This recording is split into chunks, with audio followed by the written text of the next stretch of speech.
അപ്പനും എന്റെ അനിയനും ഭയങ്കര അടിയായിരുന്നു വീട്ടില്. അവന് ഈ ഇടയായിട്ട് ഭയങ്കര ദേഷ്യം, എന്താന്നറിയില്ല, ഈ ഒരു ഏജിന്റെ ആണോന്ന് അറിയില്ല, പക്ഷെ ഭയങ്കര ദേഷ്യം വീട്ടിൽ. 10 കഴിഞ്ഞിട്ടുള്ളൂ, പക്ഷെ ഇപ്പോഴേ ഭയങ്കര ദേഷ്യം, തൊട്ടനും പിടിച്ചൊക്കെ ഭയങ്കരമായിട്ട് ചൂടാവലൊക്കെയാണ് അവനിപ്പോ. ഞാൻ ചോദിച്ചോട്ടെ, ഈ 10ാം ക്ലാസ്സിൽ 11ിലൊക്കെ പഠിക്കുമ്പോൾ നിനക്കും അങ്ങനെ പ്രശ്നം ഉണ്ടായിരുന്നോ? ദേഷ്യം ഉണ്ടായിട്ടുണ്ട്. അങ്ങനെ നീ ദേഷ്യപ്പെടുന്ന സാഹചര്യത്തിൽ മാതാപിതാക്കളിൽ നിന്ന് നീ എന്തായിരുന്നു പ്രതീക്ഷിച്ചത്? അവര് എന്നെ മനസ്സിലാക്കാത്ത സമയത്താണ് എനിക്ക് കൂടുതലും ദേഷ്യം വന്നുകൊണ്ടിരുന്നത്. അതായത് നിന്റെ വികാരങ്ങള്, നിന്റെ മനസ്സിന്റെ സംഘർഷങ്ങൾ അവർ മനസ്സിലാക്കാത്തപ്പോഴാണ് ദേഷ്യം വന്നത്. ഒരു പക്ഷെ ഇത് തന്നെ ആയിരിക്കില്ല ഇപ്പം അനിയനും സംഭവിക്കുന്നത്. അവന്റെ പ്രായത്തിൽ, അതായത് ഒരു 12 വയസ്സ് മുതൽ ഒരു 20 അല്ലെ 21 വയസ്സ് വരെയൊക്കെ ഹോർമോൺസ് ഭയങ്കര ചേഞ്ചുള്ള സമയമാണ്. ഈ സമയത്ത് ഈ ഹോർമോണൽ ചേഞ്ചസ് കൊണ്ട് സംഭവിക്കുന്നത് എന്താണെന്ന് വെച്ച് കഴിഞ്ഞാൽ ഇവർക്ക് നിസ്സാര കാര്യത്തിന് ദേഷ്യം വരാം, അതുപോലെ തന്നെ ഇവർക്ക് ഒറ്റയ്ക്ക് ഇരിക്കണം എന്ന് തോന്നാം, ഇവരുടെ കൂട്ടുകാർ അല്പം മോശക്കാരാണെങ്കിൽ ആ കൂട്ടുകാർ മാതാപിതാക്കളോട് പെരുമാറുന്ന പോലെ പെരുമാറണം എന്ന് തോന്നാം, പിന്നെ ഞാനൊരു മുതിർന്ന ആളല്ലേ, എന്നെ എന്താ ആരും മനസ്സിലാക്കാത്തതാണെന്ന് തോന്നാം. ഇങ്ങനെയുള്ള പ്രശ്നങ്ങൾ അവർക്കുണ്ടാവും. അതായത് ഇതിൻ്റെ ഒരു അപകടം പറയാം. ഏഞ്ചല് കുട്ടിക്കാലത്ത് കുട്ടികളുടെ കൂടെയാണ് കളിച്ചുകൊണ്ടിരുന്നത്. ഈ ഒരു ടീനേജിൽ എത്തുമ്പോൾ കുട്ടികൾ നമ്മളെ കൂട്ടത്തിൽ കൂട്ടൂല. ശ്രദ്ധിച്ചിട്ടുണ്ടോ? മുതിർന്നവരും നമ്മളെ കൂട്ടത്തില്ല. നമുക്കാണെങ്കിൽ ഒരു തോന്നലുണ്ട് നമ്മൾ അത്യാവശ്യം മുതിർന്നവരാണ് എന്ന് പറഞ്ഞാൽ. ഒരു 10ാം ക്ലാസ് 12ാം ക്ലാസ് ആകുമ്പോൾ ആണുങ്ങളാണെങ്കിൽ അവർക്ക് തോന്നും വീട്ടിലെ ആധികാരിക കാര്യങ്ങൾ എന്നെ ഉൾപ്പെടുത്തിയാൽ എന്താ കുഴപ്പം, ഞാൻ പറയുന്നത് അപ്പൻ അനുസരിച്ചാൽ എന്താ കുഴപ്പം, അമ്മയ്ക്ക് എന്തുകൊണ്ടത് മനസ്സിലാക്കിക്കൂടാ. ഇവർക്കൊരു തോന്നലാണ് ഞങ്ങൾ ഓൾറെഡി മുതിർന്നവരാണെന്ന്. പക്ഷെ മുതിർന്നവരുടെ കൂട്ടത്തിൽ ഉൾപ്പെടുത്തുമോ? ഇല്ല. കുട്ടികൾ അവരുടെ കുട്ടികളുടെ കൂട്ടത്തിൽ ഉൾപ്പെടുത്തുമോ? ഇത് രണ്ടിന്റെ ഇടയിൽ സ്ട്രഗിൾ ചെയ്യുന്ന ഒരു സമയമാണ് ഈ ടീനേജ്.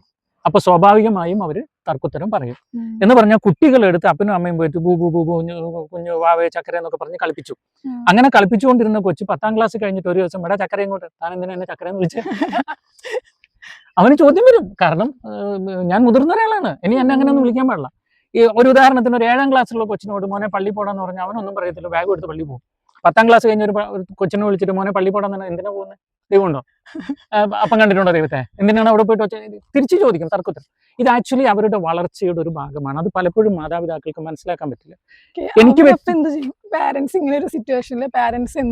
പേരൻസ് ചെയ്യേണ്ട കുറെ കാര്യങ്ങൾ. ഒന്നാമത്തത്, അവർ പ്രതികരിക്കുമ്പോൾ അതേപോലെ പേരൻസ് പ്രതികരിക്കാതിരിക്കുക. ആദ്യം ചെയ്യേണ്ടത്. ഇവരെന്ത് തെറി പറഞ്ഞാലും മിണ്ടാണ്ടിരുന്ന് കേൾക്കുക. എനിക്ക് സംഭവിച്ചിട്ടുണ്ട്. എൻ്റെ മക്കളിൽ നിന്ന് എൻ്റെ അടുത്ത് ഭയങ്കര ചൂടായി ദേഷ്യപ്പെടുക. അപ്പം ഞാൻ ചെയ്തത് തന്നെ മിണ്ടാണ്ടിരുന്നു. അത് തോൽവിയല്ല. കാരണം നമ്മൾ മിണ്ടാണ്ടിരിക്കുമ്പോൾ തന്നെ അവർ ചിന്തിക്കും ഞാൻ ഇത്രയും ദേഷ്യം പിടിപ്പിച്ചിട്ടും എന്താ എൻ്റെ അപ്പം മിണ്ടാത്തെ, എന്താ എൻ്റെ അമ്മ മിണ്ടാത്തെ. പക്ഷെ പൊതുവെ അപ്പനും അമ്മയും വിചാരിക്കും ഞാൻ തോറ്റുമില്ല അവൻ്റെ മുമ്പിൽ, എൻ്റെ മോൻ്റെ മുമ്പിൽ ഞാൻ തലവനിക്കേണ്ടി വരില്ല. അത് ശരിയല്ല, ഞാൻ തിരിച്ചടിക്കണം എന്ന് വിചാരിച്ചിട്ട് ഒച്ച വെക്കും. അതൊരിക്കലും പാടില്ല. ശാന്തമായി കേൾക്കുക. എല്ലാം കേട്ട് കഴിഞ്ഞതിന് ശേഷം അവൻ്റെ പ്രശ്നം ചോദിക്കുന്നതിനേക്കാൾ ഉപരി, അതിന് പരിഹാരം കാണുന്നതിനേക്കാൾ ഉപരി അവൻ്റെ വികാരത്തെ അപ്പൻ മാനിക്കുന്നു എന്നവന് തോന്നണം.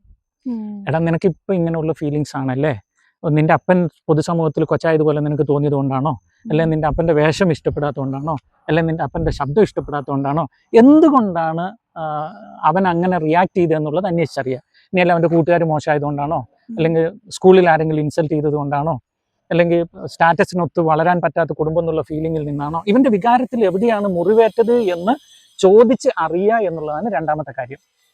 പക്ഷേ ഇപ്പൊ മിക്ക ഫാമിലിയിൽ അതില്ലല്ലോ, അതുകൊണ്ടല്ലേ കൂടുതലും പ്രശ്നം ഉണ്ടാവുന്നത്. അതെ. മാതാപിതാക്കൾ പൊതുവെ മക്കള് നമ്മുടെ സ്വത്താണെന്ന് വിചാരിച്ചിട്ട് മക്കൾക്ക് ഒരു ബഹുമാനം കൊടുക്കില്ല. വാടാപോടെ ആയിരിക്കും എപ്പോഴും. പക്ഷേ ഈ ടീനേജിൽ എത്തുമ്പോൾ പിള്ളേർ ബഹുമാനമല്ലാതെ പ്രതീക്ഷിക്കും. മാതാപിതാക്കളാണെങ്കിലും ഇവരെ ഒരു സെപ്പറേറ്റ് പേഴ്സണായി, വ്യക്തിയായി കണ്ട് അവരുടെ പ്രൈവസിയെ മാനിക്കണം എന്നൊക്കെ ആഗ്രഹിക്കും. പക്ഷെ മാതാപിതാക്കൾ എന്താ ചെയ്യുക, അവരുടെ ബാഗൊക്കെ പോയി പരിശോധിച്ച് അവരുടെ റൂമിലൊക്കെ ഫുൾ സ്വാതന്ത്ര്യത്തോടെ കടന്ന്. പക്ഷെ ഇവർക്കൊരു ആഗ്രഹം ഉണ്ടാവും, നമുക്കൊരു പ്രൈവസി ലൈഫിൽ വേണമെന്ന്. അപ്പൊ ആ പ്രൈവസിയെ മാനിക്കാൻ പൊതുവെ ഇപ്പൊ പെൺപിള്ളേരാണെങ്കിൽ പ്രത്യേകിച്ച് മാതാപിതാക്കൾ അത് വളരെ കർശനമാക്കും. ആൺപിള്ളേരുടെ അടുത്ത് ഇപ്പൊ കർശനമാക്കും. പ്രത്യേകിച്ച് ഇപ്പൊ ഈ മയക്കുമരുന്ന് അത് ഇതൊക്കെ ഉള്ളതുകൊണ്ട് എൻ്റെ കൊച്ചങ്ങനെ വല്ലതും പോവും ഇങ്ങനെ വല്ലതും പോകുമെന്ന് വെച്ച് ഇവരുടെ ഫോൺ എടുത്ത് ചെക്ക് ചെയ്യുക, ഇവരുടെ റൂം, അതിനൊക്കെ ഒരു പ്രൈവസി അവർക്ക് അനുവദിക്കുകയും അതേസമയം തന്നെ അങ്ങനെ എന്തെങ്കിലും തെറ്റ് ചെയ്യുന്ന പിള്ളേരാണെങ്കിൽ ചെയ്യാൻ തോന്നാത്ത തരത്തിൽ അവരെ സ്നേഹിച്ച് ഫ്രണ്ട്ഷിപ്പ് ആക്കുകയും ചെയ്യാൻ മാതാപിതാക്കൾക്ക് സാധിക്കണം. അതെ, ഇപ്പൊ മിക്ക വീടുകളിലും എന്താ പറയാ, പാരന്റ്സും പിള്ളേരും തമ്മിൽ സംസാരമില്ല.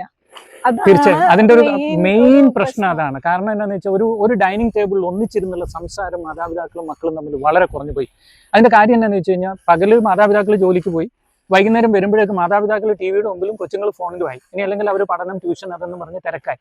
ആകെ ഇവർക്ക് പിന്നെയും സംസാരിക്കാൻ കിട്ടുന്ന വല്ല ടൂർ പോകുമ്പോഴാണ്. ഇപ്പൊ അതും ഇല്ല. എങ്ങാനും ടൂർ പോയാലും ഇവരെല്ലാം സെൽഫി എടുക്കുന്ന തിരക്കിലും ഇൻസ്റ്റാഗ്രാം പോസ്റ്റ് ചെയ്യുന്ന തിരക്കിലും ആയതുകൊണ്ട് മനസ്സ് തുറന്നുള്ള ഷെയറിംഗ് ഇല്ല. ഫാമിലി ആയിട്ടും ട്രിപ്പ് പോക്കൊക്കെ മിക്കയിടത്തും കുറവാ. പിള്ളേര് ഫ്രണ്ട്സ് ആയിട്ട് പോകും, പാരന്റ്സ് അവരുടെ ഓഫീസിലുള്ളവരായിട്ട് പോകും. അങ്ങനെ പേരൻസിന്റെ ഫ്രണ്ട്സുമായിട്ട് പോകും, പിള്ളേരുടെ ഫ്രണ്ട്സുമായിട്ട് പോകും അല്ലേ?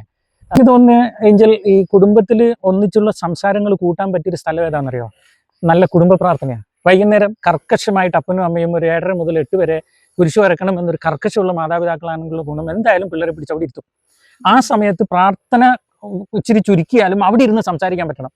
അതായത് പ്രാർത്ഥനയ്ക്ക് ഇരുന്ന് സംസാരിക്കാൻ വന്നു കഴിഞ്ഞാലുള്ള ഗുണം ഓട്ടോമാറ്റിക്കലി ഒരു മനസ്സ് തുറന്ന്, കാര്യം കർത്താവിൻ്റെയും കൂടെ മുമ്പിലാണല്ലോ. ഒരു ഇൻട്രാക്ഷൻ, ഒരു സംസാരം ഡൈനിങ് ടേബിളിനെക്കാളും കുറേയും കൂടെ സ്വാതന്ത്ര്യത്തോടെ സംസാരിക്കാൻ പറ്റണം ഈ പ്രാർത്ഥനയ്ക്ക് ഇരിക്കുമ്പോൾ. അപ്പം നമ്മളിപ്പോൾ 7:30 മുതൽ 8 വരെ പ്രാർത്ഥന എന്ന് പറഞ്ഞ് 7:30-ക്ക് എല്ലാവരും വന്നിരുന്ന് കഴിഞ്ഞാൽ അപ്പൻ എന്തെങ്കിലും ഒരു തമാശ പറഞ്ഞ് തുടങ്ങി, അല്ല അമ്മ എന്തെങ്കിലും തമാശ പറഞ്ഞ് തുടങ്ങി, ഒരു 7:15 വരെ അവിടെ ഒരു സംസാരം ഉണ്ടായി.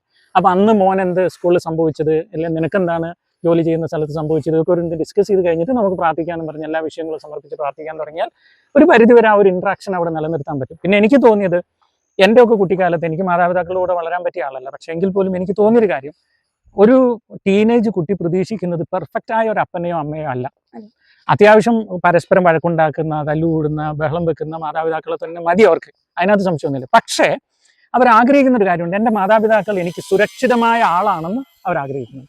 അതായത് എൻ്റെ സുരക്ഷിതത്തിന് ഒരു കേടും വരുത്താത്തവരാണ് മാതാപിതാക്കൾ എന്നൊരു ബോധ്യം പിള്ളേർക്കുണ്ടെങ്കിൽ അവർ കുറേയും കൂടെ ലിബറലായിരിക്കും. ഒരുപക്ഷെ അങ്ങനെ തോന്നുന്നിടത്ത്, എൻ്റെ മാതാപിതാക്കൾ എനിക്ക് സേഫ് ആണെന്ന് തോന്നുന്നിടത്താണ് ഇച്ചിരിയൊക്കെ കൊച്ചുങ്ങൾ ചൂടാകുക. കാരണം ചൂടാകാനുള്ള അധികാരം എനിക്കുണ്ട്, എൻ്റെ അപ്പൻ എന്നെ മനസ്സിലാക്കും, എൻ്റെ അമ്മ എന്നെ മനസ്സിലാക്കും എന്ന് വിചാരിച്ചാണ് ചൂടാവുന്നത്. അവിടെ മാതാപിതാക്കൾ തിരിച്ച് ചൂടാവാതെ അവൻ ആഗ്രഹിക്കുന്ന പോലെ അവനെ ഒന്ന് മനസ്സിലാക്കി കഴിഞ്ഞാൽ പ്രശ്നങ്ങൾ സോൾവ് ചെയ്യാവുന്നുള്ളൂ. ഒരു പരിധിവരെ അതാണ് ഇന്ന് കുടുംബങ്ങളിലെല്ലാം ആവശ്യമായിട്ടുള്ളത്. ഇനി